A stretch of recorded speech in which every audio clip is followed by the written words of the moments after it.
तो दीदी अपन intermediate value theorem देख रहे थे, इसका स्टेटमेंट मैंने लिख दिया था वो लास्ट उसमें, और उसी का ही एक दूसरा सेम जो है मिलने वाला एक और जो कर्व है वो मैं बना देता हूँ। तो एक कर्व तो मैंने बना दिया था उसका, दूसरा मैंने जो बताया था आपको कि एक या एक से ज्यादा वैल्यूज भी पॉसिबल हैं।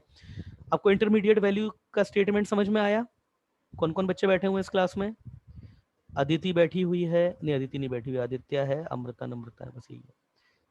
आ गए, आ रहे हैं बच्चे, अभी अभी लिंक देखा है इन लोगों ने। तो कहने का मतलब क्या है ना, जैसे सपोज बेटा ये ए है, ये आपका बी है, ये आपका एफ ऑफ ए है, and similarly here is your F of B है। तो क्या कहना चाहता है ना वो कि मैक्सिमम तो कितने भी हो सकते हैं, लाइक ये यहाँ से इधर है और इधर से इधर आपको पिक करवाना। तो ये कुछ ऐसे जाए, ये कुछ ऐसे जाए, तो ये कुछ ऐसे जाए। तो मैक्सिमम अगर सी, इसके बीच में कोई भी एक सी पॉइंट होगा, कोई भी, जैसे मैं ये ले लेता हूँ, ये से सी है, ये पॉइंट सी है, तो सी के कॉरस्पॉन्ड में कितने एक्स जो है वो एग्जिस्ट करेंगे, कितने एग्जिस्ट करेंगे? ये एक हो गया, ये दो हो गया, ये तीन हो गया, और ये चार हो गया। एक्चुअली मेरे ऊपर था, मैं और भी करवा सकता था, इनफाइनाइट भी कर सकते हैं। तो ये X naught, X one, X two, X three, X four है ना। तो इसलिए मैंने बताया था तुमको कि एक तो वहां पर कंटिन्यूअस ये वर्ड पे फोकस करना है, और दूसरा है एटलीस्ट। तो ये तो मतलब हो गया एटलीस्ट का, है ना। कि कोई अगर कहता है ना कि केवल एक ही होंगे, तो केवल एक नहीं, एटलीस्ट वन बोला है मैंने, ज्यादा से ज्यादा तो कितने भी हो सकते हैं। और दूसरा मैंने बात बोली है किसका, कंटिन्यूअस की। अरे दीदी समझ में आ रही नहीं आ रही है तुम्हें बात? आ रही है ना। देखो मतलब क्या है ना कि ए से लेकर के बी के बीच में सी कितने हो सकते हैं? सी तो इनफाइनाइट हो सकते हैं सबके लिए, कम से कम एक पॉइंट तो एक्स एक्सिस पे जरूर एग्जिस्ट करेगा, और ज्यादा से ज्यादा तो फिर कितने भी कर सकते हैं, है ना। अब यही अगर मैं बोल दूं ग्राफ मेरा कंटिन्यूअस नहीं है अब, है ना। अब इसी का ही तीसरा इसी का ही तीसरा ये ग्राफ है, इसको कॉपी कर लीजिएगा, इसी कार्टेशियन में मैं दूसरा ग्राफ बना देता हूं। चलिए फिर दूसरा ही कार्टेशियन ले लेते हैं, ये एक दूसरा कार्टेशियन है, ये दूसरा कार्टेशियन है। अब इसमें मैं ग्राफ आपके लिए ले रहा हूं, देखिए सी आपका ए से लेकर के बी के बीच में कुछ भी नंबर हो सकता है, कोई भी नंबर हो सकता है। सी कोई भी हो, कम से कम एक एक्स तो उसके लिए एग्जिस्ट करेगा, और सी कुछ भी हो तो उसके लिए फिर अगर हम मैक्सिमम की बात करें तो मैक्सिमम के ऊपर फिर कोई लिमिट नहीं है ना। मैंने कहा था कि एक वर्ड तो है कंटिन्यूअस और दूसरा है एटलीस्ट। अब देखिए मैं, ये है मेरे पास इधर ए, ये है मेरे पास इधर बी, कॉरस्पॉन्ड इधर है मेरे पास एफ ऑफ ए, मतलब ये पॉइंट ग्राफ पे आएगा, और इधर मैं ले रहा हूँ एफ ऑफ बी, ये। अब दूसरा मैं ग्राफ बना देता हूँ आपके लिए, जैसे सपोज दीदी ये इधर आ गया, और इधर मेरा जो ग्राफ है ये इधर ऊपर से ये ऐसे चला गया, ये इधर ऐसे चला गया। अब दीदी तुम बताओ, क्या मेरा जो ग्राफ है ए से लेकर के बी के बीच में कंटिन्यूअस है क्या? कंटिन्यूअस है क्या? हाँ। अच्छा कंटिन्यूअस, नहीं, ये वाला नहीं है। ये कंटिन्यूअस नहीं है, और ये अब कंटिन्यूअस नहीं है, तो आप खुद देखिएगा अभी। अगर मैं बात करूं तो इसकी एक एसिम्पटोट तो ये हो गई,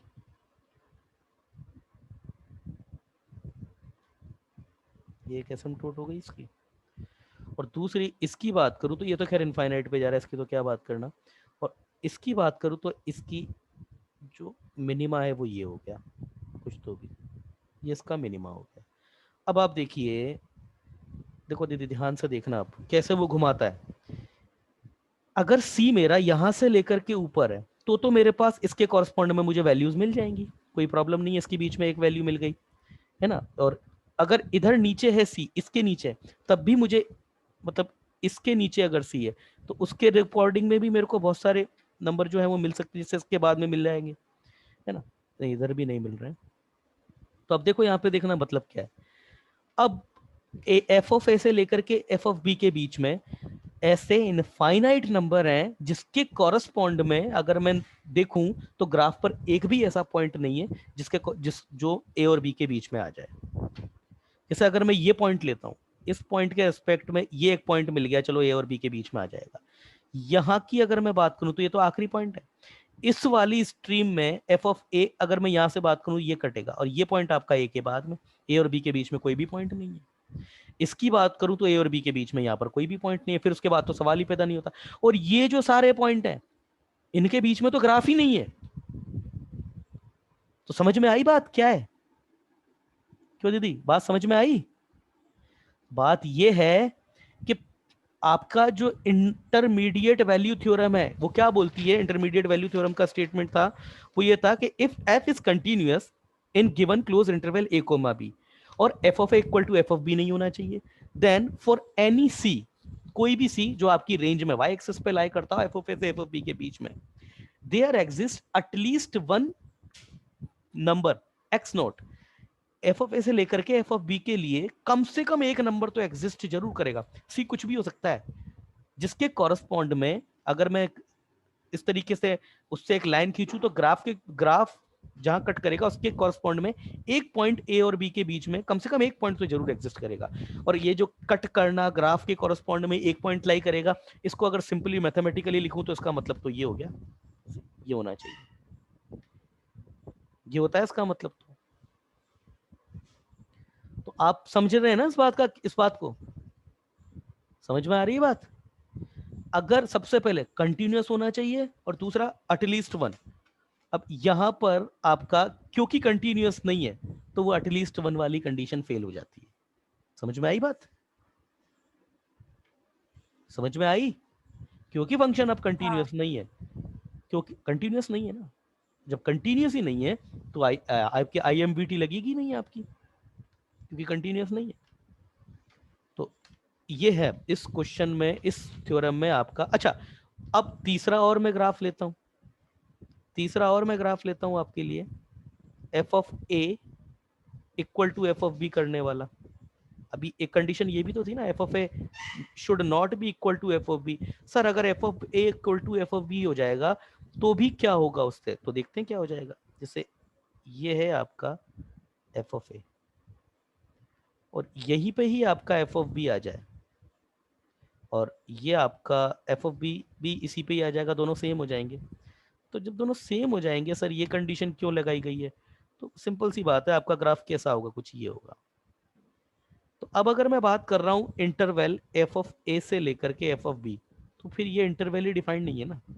अब जब दोनों ही आपका सेम पॉइंट हो जाएगा तो इस बात का कोई मतलब होता है क्या, वन में कोई मतलब ही नहीं है इस बात का, है ना। इसलिए मैंने कहा था केवल दो ही पॉइंट वहां पर जो है वो गौर करने के, एक तो एटलीस्ट और दूसरा कंटिन्यूअस, है ना। ये इक्वल नहीं होना चाहिए, इसका कोई टेक्निकली कोई इतना मीन नहीं है। अगर f of A equal to F of b आ जाएगा तो फिर सी के लिए स्कोप ही नहीं बचेगा आपके पास, सी कहाँ डिफाइन करोगे, ठीक है ना। तो चलिए और एक और एग्जाम्पल भी ले लेते हैं। चलिए, ये तो मैंने बहुत टिपिकल एग्जाम्पल लिया था डिसकंटिन्यूटी का, एक छोटा सा एग्जाम्पल और ले लेता हूँ, देखिए आपके सामने। जैसे सपोज ये है ना, ये तो फिर भी मैंने थोड़ा सा बहुत एग्जाम्पल जो लिया है थोड़ा सा टफ एग्जाम्पल लिया है, देखने में थोड़ा ऐसा। ये एक, चलिए इसको ले लेते हैं, ये स्ट्रेट लाइन, ये डिसकंटिन्यूअस। अब देखो दीदी, ये तो है मेरे पास ए, ओहो, देखो ये तो है ए, ये तो है ए, ये है बी,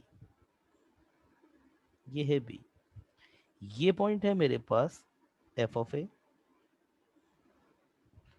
और ये पॉइंट है मेरे पास एफ ऑफ बी। तो अब मेरे पास मेरी थ्योरम क्या बोलती है कि अगर मेरा फंक्शन ए से लेकर के बी क्लोज इंटरवल में कंटिन्यूअस है तो एफ ए से लेकर के एफ बी इस रेंज में जो सी होगा, सी कुछ भी पॉइंट हो सकता है, उसके कॉरेस्पॉन्ड में कम से कम एक पॉइंट जरूर होगा एक्स एक्सिस पर, जिसके लिए ग्राफ जो है, मतलब ग्राफ पर मुझे एक पॉइंट जरूर मिलेगा और वो पॉइंट मेरा ए से लेकर के बीच में होगा। तो देखो ये पॉइंट, ये भी पॉइंट मेरा सी जो है वो एक्स एक्सिस पर ही है ना, ये सी, ये पॉइंट लो, ये ग्राफ कंटिन्यूअस नहीं है, तो इसके कॉरेस्पॉन्ड में तो मुझे कोई पॉइंट मिला ही नहीं फिर ग्राफ पर। एफ ए सी जो है आपका एफ ए से एफ पी के बीच में होना चाहिए ना, तो सी मैंने ये पॉइंट ले लिया।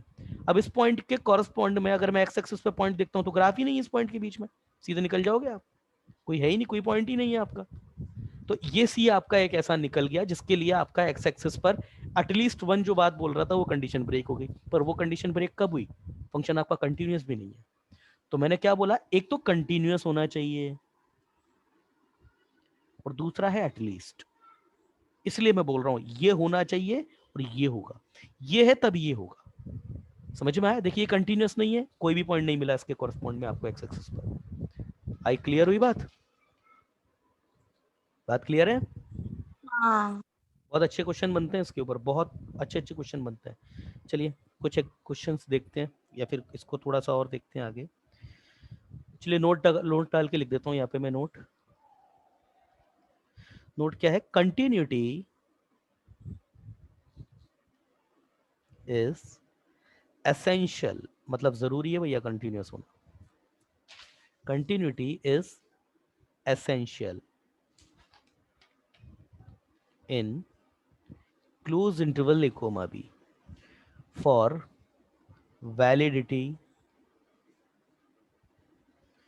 of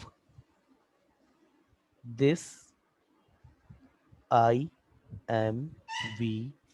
intermediate value theorem, IMVT theorem, मतलब IMVT इतना भी सही है, IMVT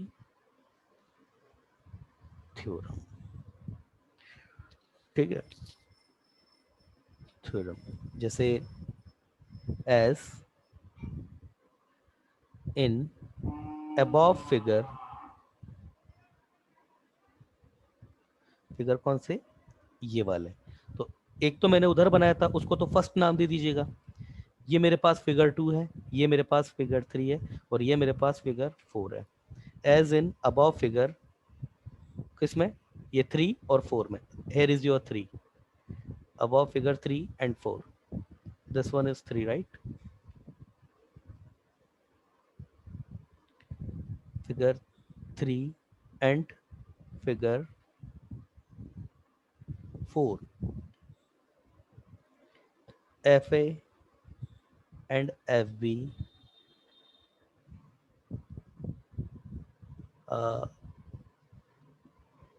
figure 4, C lies FA between, मतलब FA और FB के बीच में लाई कर रहा है, बट there is no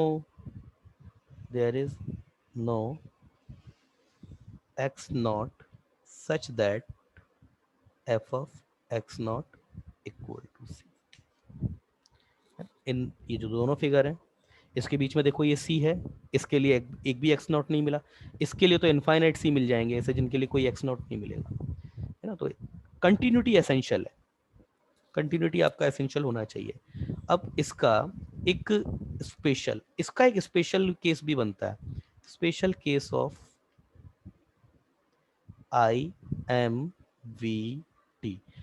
और ज्यादातर जो होता है ना यही केस काम आता है, बहुत केस काम आता है। और ये केस क्या बोलता है, if a function y equal to f of x is continuous in close interval a comma b such that f of a and f of b are of opposite sign। देखो ये IMVT का ही एक special form है, तो उसके जितने rule है सब इस पे लगेंगे, ये बात तो बताने की जरूरत नहीं है। f of a f of b are of opposite sign, then there exist at least one root of f of x equal to 0। बहुत अच्छा, बहुत अच्छी चीज है ये। क्या है इस बात का मतलब, क्या बोलना चाह रहा है, इसका स्टेटमेंट का मतलब ये स्पेशल फॉर्म है। और मैं आपको एक बार बताऊं, IMVT की जनरल फॉर्म इतनी काम में नहीं आती जितनी ये स्पेशल फॉर्म काम में आती है। बहुत क्वेश्चन बनते हैं इसके ऊपर। है ना। जैसे आपको गिवन इंटरवल दे देगा, उसमें पूछेगा इसके मैक्सिमम कितने रूट पॉसिबल है। तो देखिए इसका मतलब क्या है, सपोज ये मेरे पास इधर ए है और ये मेरे पास इधर बी है। अब वहां क्या बोल रहा है, एफ ऑफ ए और एफ ऑफ बी इनके साइन अपोजिट होने चाहिए। मतलब अगर एक पॉजिटिव है तो दूसरा नेगेटिव होगा, यही बात है इसका। देखिए मैं किसी को भी, जैसे मैं इसको अगर मैंने पॉजिटिव नेगेटिव ले लिया, तो एफ बी को मुझे नेगेटिव पॉजिटिव लेना पड़ेगा। तो ये गया, ये लिया मैंने पॉजिटिव। तो क्या बोल रहा है कि अगर एफ ऑफ ए और एफ ऑफ बी, पहले तो ग्राफ जो है आपका कंटिन्यूस होना चाहिए, ग्राफ जो है आपका कंटिन्यूस होना चाहिए। और अगर कंटिन्यूस है और अगर दोनों के साइन के अपोजिट है, अब देखो दोनों साइन अपोजिट है ना, तो यहाँ पर मुझे ये बोलने की जरूरत नहीं है F of A should not equal to F of B.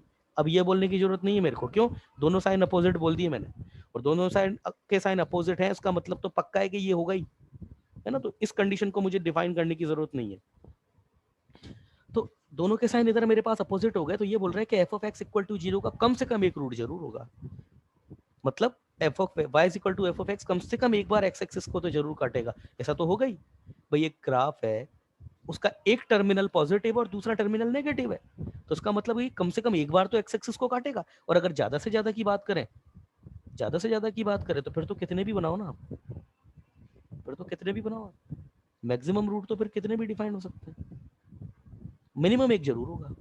ये ए और इधर लेता हूं मैं भी, मैक्सिमम तो कितने भी डिफाइन करो आप। ये लीजिए,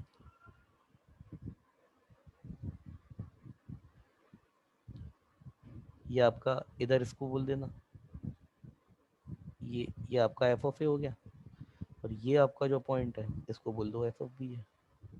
सिमिलरली इधर भी ये आपका एफ ऑफ ए हो गया, और ये जो पॉइंट है एक्स एक्सिस पे ये आपका एफ ऑफ बी है। ठीक है ना। तो मैक्सिमम तो कितने भी रूट हो सकते हैं, मगर मिनिमम कम से कम एक तो जरूर होगा। समझ में आई बात, समझ में आई बात दीदी। हाँ सर। ये स्पेशल केस है, और इसका स्पेशल केस ही ज्यादा यूज होता है। स्पेशल केस इसका ये वाला केस ज्यादा यूज होता है, फिर बता रहा हूँ, ठीक है ना। और इतना तो इसका जनरल केस कभी यूज नहीं होता जितना इसका स्पेशल केस यूज जो हो जाता है। चलिए, तो पहला page, that is our second page, and just move to third one page. अब इसके क्वेश्चंस कैसे आते हैं, क्वेश्चंस देखो।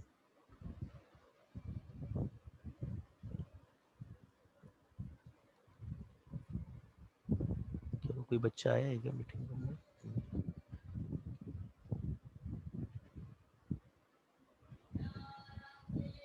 हाँ,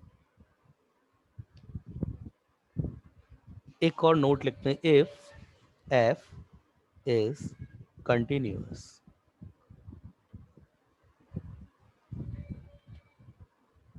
in close interval a comma b, है ना, such that f of a is not equal to f of b, then there is at least one at least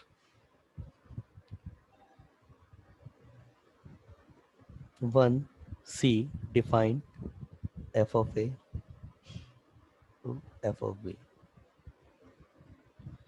such that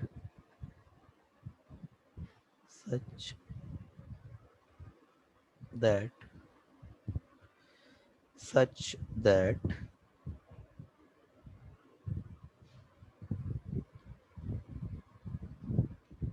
f of x naught equal to c equal to a plus b upon 2। ये statement कोई बड़ी चीज नहीं है। Graph देखिए इसका, ये आप लीजिए इधर ए, इधर लेते हैं बी, तो ये मैंने ग्राफ बना दिया इसका, ठीक है, ये मैंने ग्राफ बना दिया। अब आप खुद सोचो दीदी, a प्लस बी अपॉन 2 क्या होगा, ये यहाँ बीच में कहीं होगा a प्लस बी, इन दोनों का अगर मैं मीन निकालूंगा तो इसका मिड पॉइंट आएगा बिल्कुल। इस मिड पॉइंट के रिगार्डिंग क्या कम से कम एक c नहीं होगा क्या, आप खुद बताओ, नहीं होगा क्या। देखिए यहाँ पर ये c एफ ऑफ ए और एफ ऑफ बी के बीच में लाई कर रहा है, और अगर मैं बात करूं ये c की, अगर मैं a plus B upon two की बात करूं तो ये पॉइंट हो गया मेरे पास a plus B upon two, ये पॉइंट हो गया मेरे पास। क्या इस a plus B upon two के रिगार्डिंग कॉरस्पॉन्ड में क्या यहां पर कम से कम एक c एग्जिस्ट नहीं करेगा क्या? आप बताइए, क्या नहीं करेगा क्या? क्या इस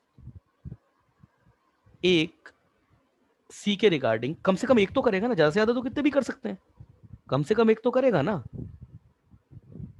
अरे नहीं आई क्या बात समझ में, मैं क्या बात बोल रहा हूँ? अरे बात समझ में आई या नहीं आई?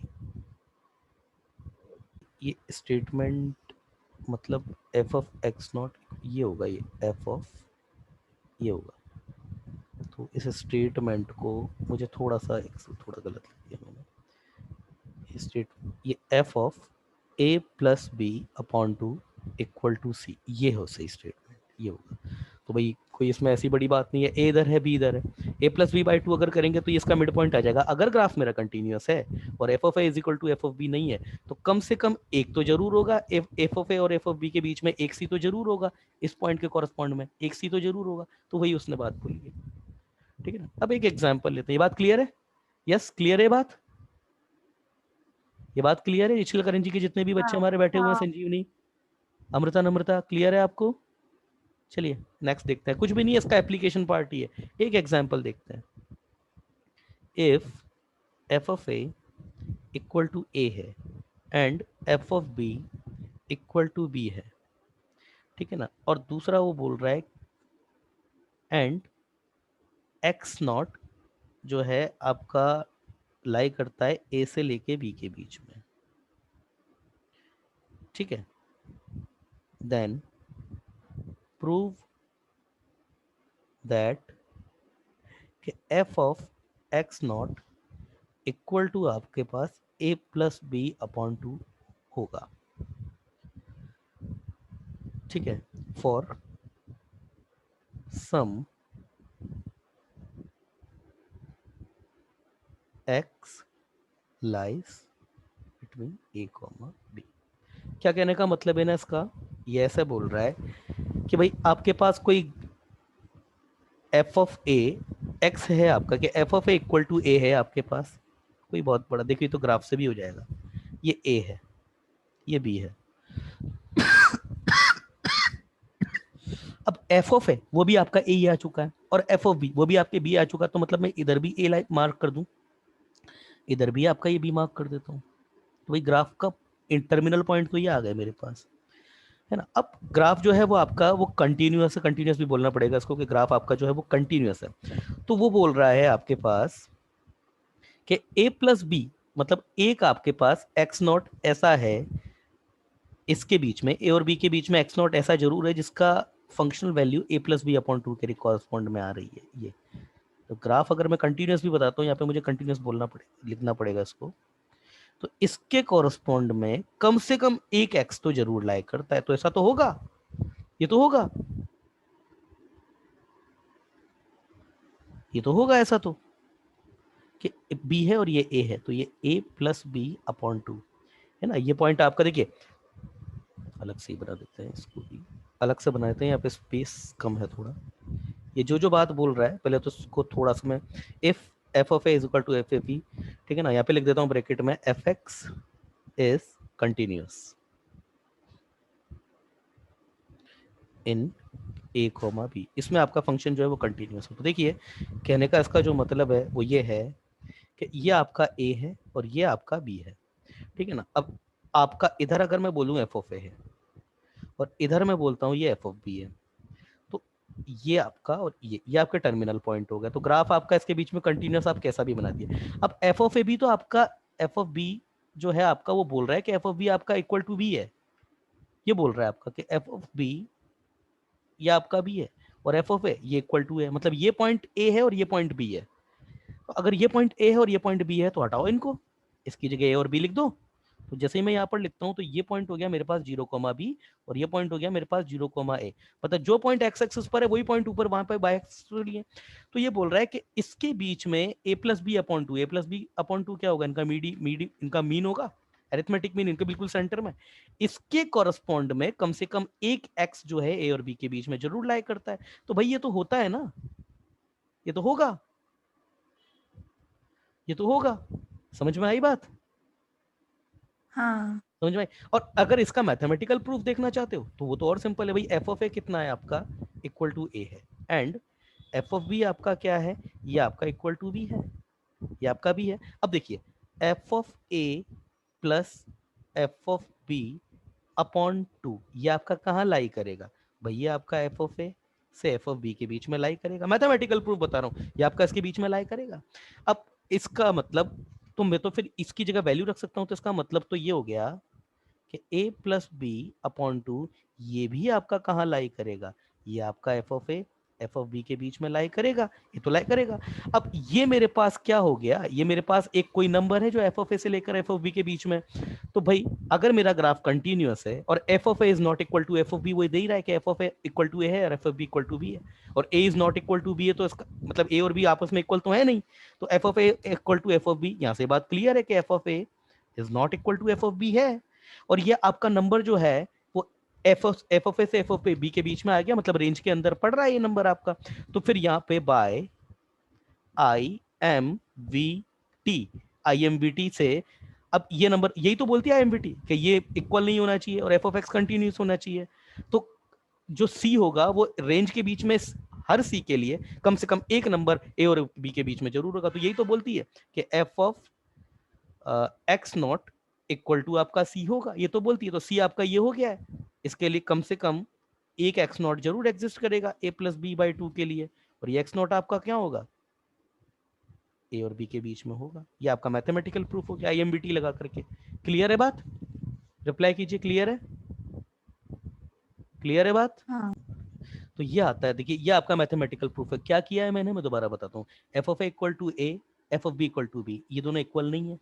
और मेरे को यहाँ पीछे गिवन है कि फंक्शन जो है आपका एफ एक्स कंटिन्यूअस है आपका close interval a comma B में। तो जब close interval a comma B में है तो अब मेरे पास आईएमवीटी लग जाएगी, कंटिन्यूअस भी है और F of A is not equal to F of B है। तो उसका क्या होता है कि सी एफ ऑफ ए से लेकर एफ ऑफ बी के बीच में जितने भी सी कुछ भी हो सकता है आपका, उसके लिए एक्स एक्सिस पर कम से कम एक पॉइंट जरूर लाई करेगा। तो उसका मतलब मैं ऐसे लिख सकता हूँ, तो सी मेरे पास क्या है, ये ए प्लस बी अपॉन टू, इसके लिए भी कम से कम एक एक्स नॉट जरूर लाई करेगा। कर दिया प्रूफ। और अगर ग्राफिकल देखना चाहें तो फिर तो वो सिंपल ही है, एफ ऑफ ए बी इधर है ए इधर है, तो उसका मिड पॉइंट आपका ए प्लस बी अपॉन टू होगा, उसके लिए भी एक एक्स नॉट जरूर एक्स एक्सिस पे लाई करेगा, है ना। अब क्वेश्चन ऐसे नहीं आते, इसके क्वेश्चन तो बहुत चैलेंजिंग आते हैं इसके। जैसे मैं एक क्वेश्चन ये लेके बताता हूँ आपको, ये क्वेश्चन आया हुआ है actually, F X is continuous, ये क्वेश्चन आया हुआ है,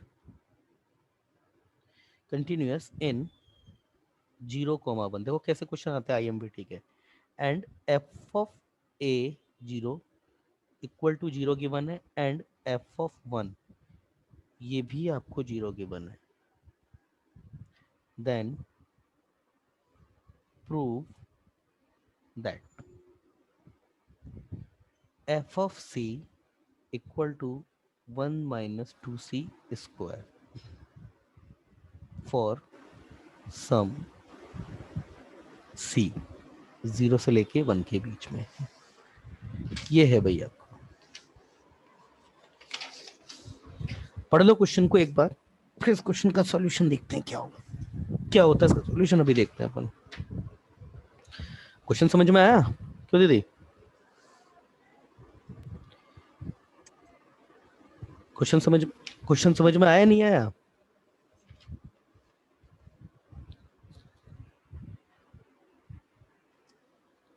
देखिए ये जो क्वेश्चन है, एक मिनट रुकना, मैं यस इस क्वेश्चन में थोड़ी सी मिसप्रिंट ये हुई है, ये आपका एफ ऑफ 0 इक्वल टू 0 है और एफ ऑफ 1 इक्वल टू, चलिए ये भी 0 ही है, ये दोनों 0 है। चलो देखो इस तरीके के क्वेश्चन को ना दीदी देखो कैसे सॉल्व किया जाता है। इस क्वेश्चंस में आपको ये जो प्रूफ करना है ना, ये जो प्रूफ करना है, ये F of C equal to this, ये जो आपको प्रूफ करना रहता है यहाँ पे इस तरह के क्वेश्चन में, तो आप सबसे पहले क्या करो ना, एक ऐसा फंक्शन आप अज्यूम करो इसी को ही जीरो के इक्वल रख दो पूरे को। कैसे? F of C minus 2c² minus 1 equal to 0। सोचने का तरीका बता रहा हूं, जैसे ये हो गया आपका। देखिए एफ ऑफ 1 के बारे में डिक्लेरेशन किया हुआ है, ये आपके पास जीरो हो गया। मतलब अगर इस चीज को प्लस मैं सिस्टम होगा। कितना, हाँ +1 +1। अब देखिए इस तरह के क्वेश्चन को कैसे निकाला जाता है। हाँ, माइनस वाला 1 ही होगा। हाँ -1 ले लो, इधर +2 ले लो, ठीक है ना, ठीक है। मेरा ध्यान एक्चुअली क्या है ना, टाइम पर है, टाइम कम बचा है थोड़ा। ये F of C plus 2c² minus 1, ये सोचने का तरीका क्या होता है ना इस तरह के क्वेश्चन को। अब ये एफ ऑफ एक्स आपको जो है वो गिवन है, एफ ऑफ के दो टर्मिनल वैल्यूज आपको गिवन है। अब ये चीज एकदम से प्रूफ करना तो दिमाग में नहीं आती बच्चों को, सॉल्यूशन के सॉल्व कैसे करना है इसको। तो सोचने का तरीका ये कि आपको मान के चलिए आपको ये प्रूफ करना है 2c² माइनस 1 इक्वल टू 0, आपको ये प्रूफ करना है। अब देखते हैं, अब मैं एक नया फंक्शन लेता हूं, लेट gx मैंने अब फंक्शन ये जो मेरे को प्रूफ करना है ना, मैंने ये ले लिया F of x plus 2x² minus 1। ये मेरे पास मैंने फंक्शन ले लिया। अब इसको हटाओ थोड़ी देर के लिए। अमूमन ये क्वेश्चन ऐसे ही होते हैं, अभी मैं सारे क्वेश्चन आपको करके बताऊंगा। मैं एक ये फंक्शन ये मैंने अज्यूम कर लिया, मान के चलिए। अब क्योंकि एफ एक्स कंटिन्यूस है तो फिर ये तो कंटिन्यूस होता ही है, तो ये भी कंटिन्यूस है। ये तो कंटिन्यूस दिया 0 के 1 में, ये कंटिन्यूस होता ही है, तो इसका मतलब ये भी कंटिन्यूस है। कंटिन्यूस इन 0 से लेके 1 के बीच में, ये भी कंटिन्यूस होगा आपका, ठीक है ना। अब देखिए आप यहां से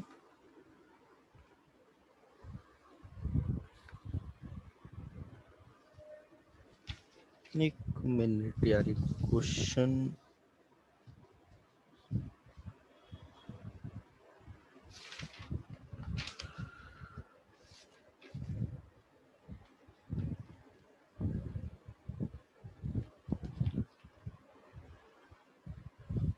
एक मिनट रुकना, ठीक है। अब देखो भाई इस क्वेश्चन में देखना दीदी, ये gx मैंने ये क्वेश्चन लिया, कैसे लिया, ये फंक्शन को कैसे एज्यूम करना है। किसी बच्चे का मैसेज आया, हमारा नेक्स्ट लेक्चर 11 AM को है, ठीक है। हम देखिए लेट gx मैंने ये ले लिया, मैंने gx मैंने ये एज्यूम किया, ये कंटिन्यूस होगा 0 से लेकर के 1 के बीच में। अब देखना दीदी, मैंने ये मेरे पास कंटिन्यूस होगा, तो ये g0 मैंने देखा, तो g0 मेरे पास कितना हो जाएगा, F of 0 plus 2 into 0 minus 1, तो ये तो मेरे पास -1 हो गया। g0 मेरे पास कितना आ गया, -1 आ गया। एंड अगर मैं g1 लेता हूँ तो g1 मेरे पास कितना आ जाएगा, एफ ऑफ 1 प्लस 2 माइनस 1, ये मेरे पास g1 कितना आ गया, ये मेरे पास 1 आ गया। अब आप बताओ क्या g0 and g1 have opposite sign, ये सच है या नहीं है, बताओ। अपोजिट साइन है इनके, बोलो। हाँ, तो फिर क्या इसका मतलब, देन gx हैज एटलीस्ट